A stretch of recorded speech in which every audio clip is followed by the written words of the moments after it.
Howdy y'all, we got the Bulldog on the channel. Today has been a madhouse.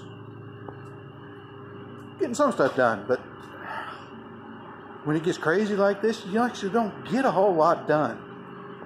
You run around all day long, but you don't actually accomplish much of anything. I got one vehicle done, right? Yeah, one vehicle. And it was an easy one. I did work on this Ford Exploder here.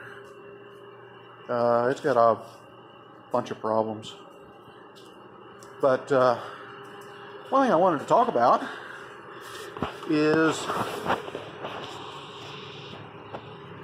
we had a customer here last week call us up, and he said, I think I just broke timing chain in my truck, and because it was running, sitting there idling, I guess, and it quit. And when he cranked it, it just whirled over really fast. Now that sounds like it's going to be a timing chain. It's 318 Dodge, and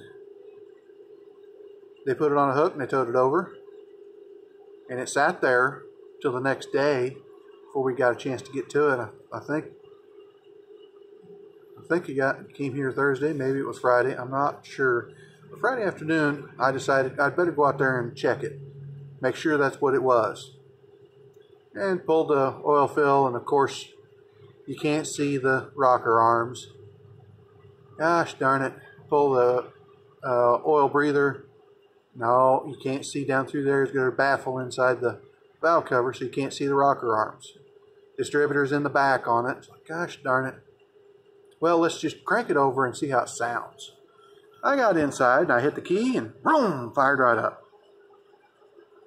Okay, well, it's not a timing chain then.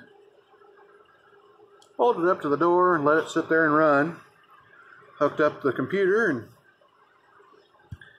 older truck, so it took a while to talk to it. And when it eventually got its bleep bloops worked out, the codes that it had in it had a bunch of misfire codes, random misfires, specific cylinder misfires, and then coolant temp sensor too high. Well, okay. I cleared the codes out, left it sit there running. Clicked on the data, watched the data, and you can see the coolant temp sensor just coming up to temperature like it's supposed to. And it got to a certain point, plunk. I heard the truck just go to brum, brum, brum, brum, brum, brum, brum, brum, brum, brum, brum, brum, brum, brum, brum, brum, brum. I look at the data and it says -40. Well, it's 85 degrees outside. The truck was sitting there running. It was just about up to 140, 150 degrees on the data. But, well, there is a problem. I got in the truck. We ran another vehicle out. I got in the truck to see if I could get it inside, and as soon as I hit the gear, it just died. And it wouldn't hit a lick, and it cranked over, and it cranked over very fast because it washed the cylinders down with gasoline. It wasn't getting enough compression. Whenever the coolant sensor reads a lower temperature, the computer puts more fuel to it, just like a choke.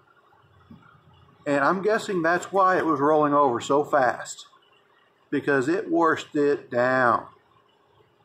I don't think it was so horrible that it did any damage, but he had us change the oil in it. It was time for an oil change anyway. But every once in a while you get lucky. Got a sensor. It was a kind of a nightmare to put in, but it wasn't too bad. He got out of here for, about a third the price or half the price of what it was going to cost for labor on timing chain. And we were full, computer diagnostic and oil change and everything. So every once in a while you get one.